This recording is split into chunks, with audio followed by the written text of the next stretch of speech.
할렐루야. 은혜 받으실 말씀은 요한복음 4장 13절에서 15절 말씀까지 되겠습니다. 요한복음 4장 13절에서 15절 말씀, 신약성경 147면이 되겠습니다. 요한복음 4장 13절에서 15절 말씀을 함께 우리 합독하시겠습니다. 예수께서 대답하여 이르시되 이 물을 마시는 자마다 다시 목마르니와 내가 주는 물을 마신 자는 영원히 목마르지 아니하리니 내가 주는 물은 그 속에서 영생하도록 솟아나는 샘물이 되리라. 여자가 이르되 주여 그런 물을 내게 주사 목마르지도 않고 또 여기에 물 빌러 오지도 않게 하옵소서. 아멘. 할렐루야. 오늘 저는 본문의 말씀을 가지고 갈증 해소라는 제목으로 말씀에 은혜 나누고자 합니다. 우리가 경험할 수 있는 육체적인 고통 중에 굶주림도 괴롭지만은 그러나 갈증은 이보다 더 심한 고통을 준다는 사실입니다. 일제시대에 징병을 당해 화물선에 짐짝처럼 실려 남양 군도로 끌려갔던 우리 젊은이들의 비참한 이야기가 있습니다. 햇볕이 쨍쨍 내리쬐는 그 망망한 그 바다 한가운데서 일본 군인들은 우리 젊은이들에게 물 한 방울을 주지 않았다고 얘기합니다. 일주일이 지나자 여기저기서 젊은이들이 외칩니다. 물 달라고 외칩니다. 그들은 목을 빼고 쓰러지고 말았습니다. 그때서야 일본 군인들은 쓰러진 사람들에게 물을 주었는데 쓰러지는 사람들이 많아지자 꾀병을 부린다면서 오히려 구타를 당하기도 하고 그들을 계속 짓밟고 마구 때렸다고 합니다. 당시 얼마나 그들이 갈증에 시달렸던지 차라리 바다에라도 뛰어들고픈 그런 심정이었다고 합니다. 이제 육지에 그들은 타차 모두 한 양동이의 물을 쉬지 않고 단번에 단숨에 덜컥 다 먹었다고 얘기합니다. 육신의 갈증은요 이처럼 큰 고통을 가져다 줍니다. 그러나 육신의 목마름보다 더 극심한 목마름이 있습니다. 그것은 다름이 아닌 영적 목마름입니다. 오늘날 많은 사람들이 영적 기갈 속에 처해서 삶의 가치와 보람을 찾지 못한 채 방황하며 고통으로 모든 삶을 살아가고 있다는 사실입니다. 인간에게 있어서 배고픔과 갈증은 이렇게 강렬합니다. 인간은 줄일 때 음식에 대한 욕망이 참 많이 있죠. 목이 마를 때 물을 구합니다. 우리 삶의 가장 기본이 먹는 겁니다. 먹지 못하면 사람이 지치고 쓰러지는 것입니다. 그리고 마시는 것입니다. 이것은 사람이나 모든 생명체가 다 욕구를 갖는 것입니다. 반드시 갖춰야 될 기본 행위인 것입니다. 우리는 배고픔의 고통을 압니다. 목마름의 고통도 압니다. 이런 말이 있죠. 금강산도 식용이라 이렇게 말합니다. 그만큼 먹지 못하는 것은 어떤 것보다 가장 힘이 드는 것입니다. 서러움 중에 배고픈 그런 서러움보다 더 한 것은 없습니다. 그러게 배고프면 어떤 체면도 없습니다. 우리가 그토록 갈증이 느끼는 이유가 무엇입니까? 바로 예수님과 이 여인의 대화를 통하여 말씀을 우리가 한번 깨닫고자 합니다. 여러분 교훈 얻으시기 바랍니다. 첫 번째는요. 예수님은 모든 문제를 해결해 주신다는 거예요. 주님께서 유대 지방에서 여기 사역을 하시다가 이제 갈릴리로 다시 가기로 작정을 하였습니다. 그 당시 유대인은요. 사마리아와 함께하기를 늘 꺼려했습니다. 사마리아를 피하기 위해서라면 사흘 길이라도 돌아갔습니다. 우리 그렇지 않습니까? 사람을 서로 이렇게 좋은 관계 속에서 있다가 사람이 악해지고 서로 상처받으면 그 사람 얼굴을 보기 싫어서 바로 갈 거를 돌아서 간다는 얘기입니다. 사실 사마리아를 통과해서 갈릴리로 여러분 그 가기까지는 하루면 충분한 길인데 사흘길을 걸으면 걸었지 사마리아 땅은 발전하지 않겠다는 것이 바로 유대인들의 그런 심정이었습니다. 왜 모든 사람이 피하는 사마리아를 꼭 예수님은 통과하시려 했을까요? 이 바로 여인 때문이었습니다. 그네의 삶이 변화하는 것을 보시고자 하셨기 때문입니다. 저와 여러분의 삶에도 예수님은 변화되기를 원합니다. 그래서 늘 만나주시는 거예요. 이 여인에게 영원한 생명을 주시려고 하셨기 때문입니다. 주님이 사마리로 가셨습니다. 우물가에 도착했습니다. 정오였습니다. 한낮의 열기가 대단합니다. 이제 우리도 나라도 5월달 되면 그 한낮에 여러분 열기가 대단합니다. 이제 여름 날씨가 바뀌어지게 되는 것입니다. 길 가시던 주님도 지셨습니다. 제자들이 음식을 구하러 마을로 간 사이에 우물 곁에 앉아서 쉬고 계셨습니다. 근데 마침 혼자 남아있는 그 때에 동네에서 한 여인이 우물로 옵니다. 물을 길러 온 것입니다. 예수님은 우물가에서 여인을 만납니다. 요한복음 4장 7절 하반절에 이렇게 말합니다. 예수께서 물을 좀 달라 하시니. 근데 이 여인이 깜짝 놀란 거예요. 그 유대 남자는 웬만해서 사마리 여자에게 말 건네는 법이 없는데, 근데 갑자기 유대인 남자가 말을 거니까 그도 놀란 것입니다. 요한복음 4장 9절 상반절에 보니 이렇게 말하고 있습니다. 우리 함께 합독하시겠습니다. 사마리아 여자가 이르되 당신은 유대인으로서 어찌하여 사마리아 여자인 나에게 물을 달라 하나이까. 여기 보니까요, 요한복음 4장 10절에 말합니다. 같이 읽어요. 예수께서 대답하여 이르시되 내가 만일 하나님의 선물과 또 내게 물 좀 달라는 이가 누구인지를 알았더라면 내가 그에게 구했을 것이요 그가 생수를 내게 주었으리라. 이렇게 여운을 남기는 말을 예수님이 하신 것입니다. 우선 이 여인의 처지를 보면 살펴본다면 보통 물을 깃는 시간은 시원한 아침, 이른 아침이나 선선한 그런 저녁 때입니다. 근데요, 한낮 여기 보니까 한낮은 아니라는 사실입니다. 중동 지역에는요 정오에 물 길러 가지 않습니다. 너무 날씨가 덥기 때문에. 그러나 동네에 여기 왕따당한 여인에게는 차라리 한낮에 뜨거운 햇살이 동네 사람들의 눈총을 받는 그런 모든 것보다는 차라리 편안하게 그런 느껴졌을 것입니다. 그냥 아무도 없는 곳에서 내가 덥지만 그러나 내가 그냥 한간만 내가 가서 편안하게 저 사람 눈치 보면서 할 필요 없이 이렇게 했으면 좋겠다는 얘기입니다. 그래서 혼자 한낮에 우물가로 나왔습니다. 동네에 아무도 말 것이 없었기에 주님께서는 그녀에게 말을 걸어옵니다. 그녀를 만나기 위해서 일부러 이 길을 택하신 주님이십니다. 이 여인은 처음에 마실 물 이야기를 하는 줄 알았습니다. 육신의 목마름에 대한 이야기로 생각했습니다. 그녀에게 가장 필요한 것, 여러분 깊은 것은 뭐냐? 그 마음속에 있는 깊은 필요를 충족하는 것입니다. 그녀에게 가장 필요한 것은 깊은 마음속에 있는 영적 모든 갈증을 해결해 준다는 사실입니다. 그녀가 누구이며 자신이 누군지를 그 진리를 밝히십니다. 주님은 그녀도 생명의 물에 목말란다는 사실을 알고 계셨습니다. 하지만 그 여인은 계속 마실 물 이야기만 합니다. 그냥 동무서답하는 거예요. 요한복음 4장 11절에서 12절 말씀 같이 읽어요. 여자가 이르되 주여 물기를 그릇도 없고 이 우물은 깊은데 어디서 당신이 그 생수를 얻겠사옵나이까. 우리 조상 야곱이 이 우물을 우리에게 주셨고 또 여기서 자기와 자기 아들들과 짐승이 다 마셨는데 당신이 야곱보다 더 크니까. 이렇게 묻습니다. 야, 잘 들어봐라.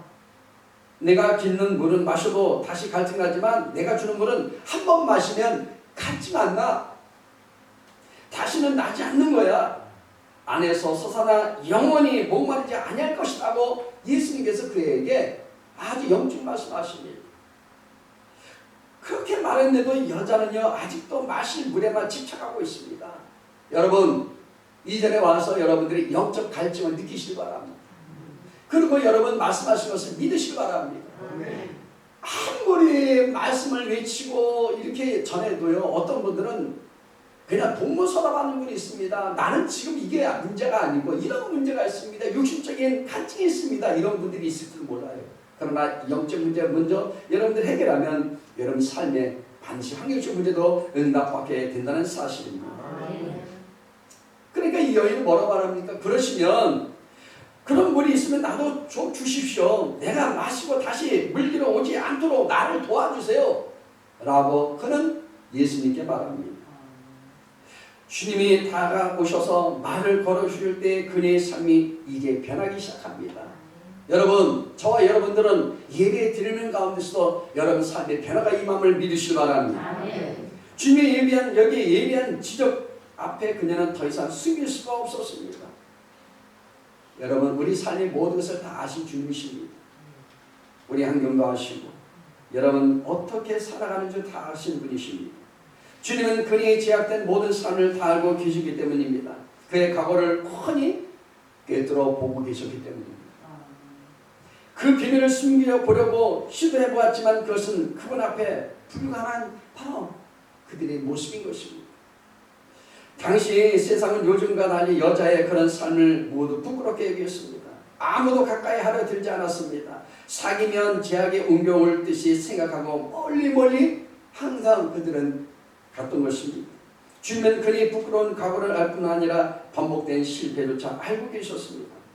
과거의 모든 시도가 실패가로 끝나고 제약은 다만 누적되었기 때문입니다. 과거의 죄뿐만 아니라 그의 현재의 상황조차도 손바닥 보듯이 모든 것을 낱낱이 알고 계신 분이십니다. 주님께서는요, 십자가의 공로로 우리를 의롭다 인정해 주시고요, 죄와 싸워 우리가 이겨 의로운 삶을 살 수 있도록 성령의 능력을 우리에게 부어주십니다. 이것이 바로 목말라하는 사람에게 하나님께서 주시는 영적인 배부름입니다. 여러분, 오직 예수 그리스도만이 나를 변화시킬 수 있습니다. 오직 주님만이 나를 새롭게 하실 수 있습니다. 주님만이 내 영혼의 문제를 해결할 수 있습니다. 주님을 향한 변화와 열망을 가지시기 바랍니다. 주님께서는 우리와 늘 우리 삶에 크고 놀라운 일을 행하고 계십니다. 두 번째는요, 우리 하나님께서 영원히 사랑하여 주신다는 사실입니다. 왜 우리는 하나님 앞에서 우리 죄를 숨기려 듭니까? 많은 분들이 숨기죠. 그 근본적인 이유는 우리의 모든 것을 아시면 하나님께서 우리를 좋아하시지 아니할 것이라고 막연한 두려움 때문입니다. 그런데 하나님은요, 다 용서해 주십니다. 우리를 사랑해 주십니다. 어쨌든 숨겨야 하나님이 우리를 계속 좋아하실 것이라 생각합니다. 성경은 우리의 모든 것을 다 통달하신 분이라고 말씀하고 있습니다. 주님은요, 그의 모든 것을 다 아셨습니다. 과거도 현재도 모든 거 다 아십니다. 본문 17절 하반절에서 18절 말씀을 우리 함께 읽겠습니다. 예수께서 이르시되 내가 남편이 없다는 말이 옳도다. 너에게 남편이 5이 있었고 지금 있는 자도 네 남편이 아니니 네 말이 참되도다. 이렇게 말씀하십니다. 주님 말씀 앞에 놀란 이 여인을 말합니다. 본문 19절에 보니까 주여 내가 보니 선지자입니다. 당신이 진짜 선지자입니다. 그의 비밀을 다 한 거예요. 누구한테 얘기도 안 하고 발설도 안 했는데 주님이 하셨다는 거예요. 주님은요, 우리가 얼마나 착한지 나쁜지 추한지 아름다운지 모두 낱낱이 아십니다. 사마리안이라고 무시하듯 여기 내뱉을 수도 있습니다. 그러나 그렇게 하지 않았습니다. 죄인이라고 조롱하지도 않았습니다. 너는 악한 사람이라고 정죄하지도 않았습니다. 다만 21절에는 여자라고 부릅니다. 부드럽게 부인이라고 불렀습니다. 따뜻함과 관심이 담긴 말로 다가오셨습니다. 주님은 언제나 하나님에 대해서 무언가 가르치려고 합니다. 그의 모든 것을 아시고도요, 여전히 사랑하셨습니다. 여전히 우리를 사랑하십니다. 내가 못났음에도 불구하고, 내가 죄인임에도 불구하고, 내 불평하며 원망 가운데 사는 나임에도 불구하고 주님은 나를 부어주시고 이끌어주시고 위로해 주십니다. 주님은요, 우리를 무시하는 분이 아니시고요, 우리를 날마다 세워주신 분이십니다. 날마다 기가 살리도록 만들어주십니다. 성경의 그 하나님은요, 우리를 결코 고발하거나 정죄하지 않습니다. 성경 마치 큰 거울처럼 우리의 모습을 보여주고 있습니다. 성경 우리가 말씀을 읽을 때마다 나의 모습을 보게 됩니다. 나의 연약함을 보게 됩니다. 나의 죄악된 모습을 보게 됩니다. 그런다 할지라도 주님도요, 우리의 모습을 있는 대로 보여주기만 하지 정죄하지 않는다는 사실입니다. 내가 어떤 존재인지 알라고 호통하지 않습니다. 많은 사람들은 네 죄를 알렸다 하지만 우리 하나님은 한 번도 내 죄를 알렸다고 한 적이 없습니다. 여러분, 여기 놀란 주님의 모습을 보시기 바랍니다. 하나님의 아들 예수님께서 길을 가는데 지치시고 더위를 식히려고 목을 추려고 우물 곁에 앉아 계십니다. 그때 한 여인이 다가옵니다. 그의 모든 것을 아시는 예수님께서 먼저 말을 거십니다. 여기 보니까요, 인종 우월감도 없었고 남자라고 내세우지도 않았습니다. 종교적인 난관을 뛰어넘어서 다가오셔서 영원한 생명을 주시려고 하셨다는 사실입니다. 더운 날 여기 다가오셔서 영원한 생명을 주시려고 하셨다는 사실입니다. 더운 날 냉수처럼 영생을 주시려 하신 것입니다. 여러분을 새롭게 하시고 영원토록 만족시키려 하신다는 사실을 믿으시기 바랍니다. 세상을 사랑하는 것을 보여주십니다. 우물가의 연과 사마리아 동네 사람을 사랑하심을 보여주십니다. 어떻게 내 모든 것을 아시고 나를 사랑할 수 있습니까? 마태복음 11장 28절 말씀을 같이 읽겠습니다. 수고하고 무거운 짐진 자들아 다 무거워 내가 너를 쉬게 하리라. 여러분, 수고하고 무거운 짐을 다 주님께 가져오라는 거예요. 그럼 내가 힘을 얻게 해준다는 거예요. 그러므로 여러분, 세상의 모든 무거운 짐들 다 주님께 가지고 나오셔서 힘을 얻길 바랍니다. 수고하고 무거운 짐을 우리 각자에게 짊어지라고 하신 것이 아닙니다. 예수님은 수고하고 무거운 짐은 내 것이니까 다 내게로 가져와서 맡기라. 그러면 나는 너에게 힘을 줄 수 있겠다고 말씀하신 것입니다. 그러므로 여러분, 이 시간에도 여러분 마음에 있는 무거운 짐들 다 주님께 맡기시길 바랍니다. 우리는 끊임없이 변해야 합니다. 하나님의 말씀대로 변해야 합니다. 하나님의 말씀의 꿀보다 더 달아야 합니다. 송이 꿀보다 더 달아 날마다 주의 영광으로 늘 감사로 삶을 살아가시길 바랍니다. 목마른 것처럼 사모해야 합니다. 배고픈 것처럼 사모하는 것입니다. 그런데 이 시대는 하나님을 싫어합니다. 복음을 전하면 다 그들은 하나님을 저주합니다. 하나님의 말씀을 거부합니다. 얼마나 세상은 변화가고 있습니까? 우리도 변해야 합니다. 하나님께로 나가야 합니다. 예수님의 사랑을 받아야 합니다. 주님의 의를 사모해야 합니다. 주님을 사랑해야 합니다. 그런데 점점 세상은 빗나가고 있습니다. 사슴이 호수에게 쫓깁니다. 이산저산 도망갑니다. 온 몸은 땀으로 젖어 있습니다. 힘은 지칠 대로 지쳐 있습니다. 길이 맥진합니다. 더 이상 갈 길이 없습니다. 힘도 없습니다. 산꼭대기에서 숨을 몰아쉽니다. 이제 목이 말라 견딜 수가 없었습니다. 이사야 53장 4절에서 6절 말씀 같이 읽겠습니다. 그는 실로 우리의 질고를 치고 우리의 슬픔을 당했거늘 우리는 생하기를 그런 징벌을 받아 하나님께 맞으며 고난을 당한다 하였노라. 그가 찔림은 우리의 허물 때문이요 그가 상함은 우리의 죄악 때문이다. 그가 징계를 받음으로 우리는 평안을 누리고 그가 채찍을 맞음으로 우리는 나음을 받았도다. 우리는 다 양 같아서 그를 행하여 각기 제기로 갔거늘 하나님께서는 우리 모두의 죄악을 그에게 담당시키셨도다. 여러분, 우리 모든 죄악들을 다 담당시키셨대요. 예수님은요 십자가에서 인류의 구원을 모든 일을 다 이루셨습니다. 내가 다 이뤘다는 거예요. 예수님께서 우리의 죄짐을 대신 짊어지셨고 세상과 마귀와 싸워 이기셨습니다. 모든 병도 예수님이 짊어지셨고요. 저주와 가난도 예수님께서 십자가에서 모두 다 해결해 주셨습니다. 아멘. 예수님은요 사망과 음부도 정복하시고 승리하신 후에 내가 다 이루었다. 너는 와서 믿기만 하라고 말씀하신 것입니다. 여러분, 믿기만 하면 됩니다. 의지하시기만 하면 됩니다. 아멘. 주님이 이루어놓은 것을 우리가 조금도 보태거나 뺄 수도 없습니다. 우리가 할 일은 바로 예수님이 이루어놓으신 것을 알고 이를 믿고 받아들여서 그 안에 대해 감사하고 주님을 열심히 섬기는 것입니다. 아멘. 세 번째는요, 우리 하나님이 우리의 필요를 채우신다는 거예요. 요한복음 4장 10절 말씀 함께 읽겠습니다. 예수께서 대답하여 이르시되 내가 만일 하나님의 선물과 또 내게 물 좀 달라 하는 이가 누구인지를 알았다면 내가 그에게 보았을 것이요 그가 생수를 내게 주었습니다.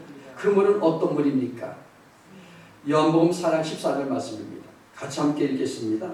내가 주는 물을 마시는 자는 영원히 목마르지 아니하리니 내가 주는 물은 그 속에서 영생의 도로 솟아나는 샘물이 되리라.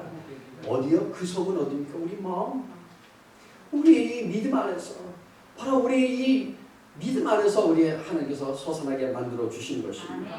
요한계시록 21장 6절 말씀 같이 읽어요. 또 내게 말씀하시되 이루었도다. 나는 알파와 오메가라, 처음과 마지막이라. 내가 생수의 샘물을 목마른 자에게 값없이 주리니. 목마른 자에게 준다는 거예요. 세상에 여러분 아무리 여러분들이 많은 것을 추구하고 여러분 갈증을 해소하기 위해서 세상 쫓아 살아가고 여러분들이 방하며 산다 할지라도 해결 못 받습니다. 여러분 갈증을 해결하고 싶지 않습니까? 어떻게 하면 우리는 목마른 내 영혼을 해결할 수 있습니까? 여러분의 공포함을 주님께 고백하시기 바랍니다. 공허함을 우리는 여러분들이 마음의 갈증을 목마름을 여러분 호소하시기 바랍니다. 예수님 모든 방법을 내가 다 동원해보고 이렇게 살아왔지만 아직도 나는 여전히 목마릅니다. 갈증을 느끼고 있습니다. 예수님께 목마름을 여러분 이렇게 고백하십시오. 주님만이 내 영혼의 갈증을 해결시켜 주실 분이라고 고백하시기 바랍니다. 그때 비로소 주님이 주신 만족을 누리게 될 것입니다. 여러분 달리 길이 없습니다. 아무리 세상 것을 추구한다 할지라도 길은 없습니다. 오직 예수님밖에 없습니다. 우리 찬송가 544장 뭐라고 말합니까? 울어도 못하네, 눈물이 많이 흘려도 겁을 얻게 못하고, 죄를 씻지 못하나 울어도 못하네. 그 다음에 4절 보니까요 뭐라고 말합니까? 믿으면 되겠네, 주 예수만 믿어서 그 은혜를 힘입고 오직 주께 나가면 영원 삶을 얻네. 십자가에 달려서 예수 고난 당했네. 나를 구원하실 그분은 오직 예수밖에 없네. 오직 예수밖에 없어요. 할렐루야. 오직 예수만이 우리 목마름을 해결해 주실 수 있습니다. 그만이 우리를 온전하게 하시고 만족하게 하여 주십니다. 여러분 방하지 마십시오. 그것이 바로 수가성 여인이 찾아 헤맸던 것입니다. 우리의 영혼의 깊은 목마름과 배고픔을 채우실 분은 오직 예수님밖에 없습니다. 주님만이 우리의 죄를 용서하시고 하나님과 바른 관계를 갖게 만들어 주십니다.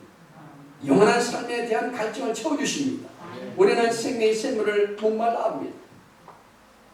하나님의 가장 큰 선물은 바로 예수님만이 영원히 목마르지 않는 생명의 샘물을 우리에게 주실 수 있는 것입니다. 그러기에 주님은 소리치셨습니다. 뭐라고 소리쳤느냐? 요한복음 7장 37절에 이렇게 말합니다. 명절 끝날 곧 큰 날에 예수께서 서서 외쳐 이르시되 누구든지 목마르거든 내게 와서 마시라. 누구든지 목마르거든 내게로 와서 마시라는 거예요. 영원히 목마르지 않는 생명의 샘물을 마셔보십시오. 그러면 우리 안에 기쁨이 넘쳐납니다. 소망이 넘쳐납니다. 그리고 용기가 생깁니다. 사람이 담대해집니다. 성령으로 충만한 것입니다. 내 영혼의 갈증이 없어집니다. 담대한 믿음이 생기기 시작합니다.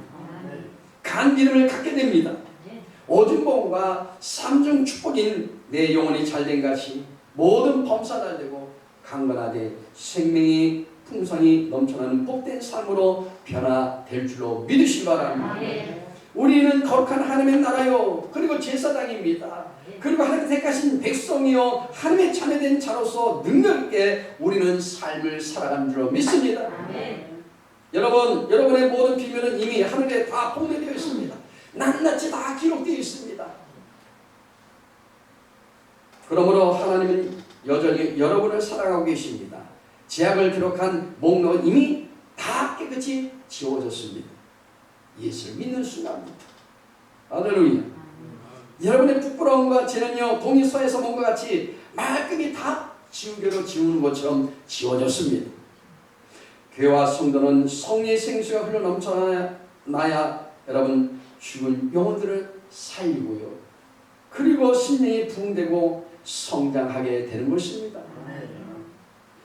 주님은요 영혼이 잘된같이 모든 범사가 되며 강건하되 생명이 넘쳐나는 축복의 길로 날마다 인도 해주시겠다고 우리에게 약속하고 계십니다. 여러분 갈증을 해소하시기 바랍니다. 오직 믿음으로 사시기 바랍니다. 예수 말씀을 통해 날마다 여러분들이 영혼이 새롭게 변해되시기 바랍니다. 기도하겠습니다. 하나님 감사합니다. 우리의 갈증을 날마다 하나님께서 해소하시니 감사합니다.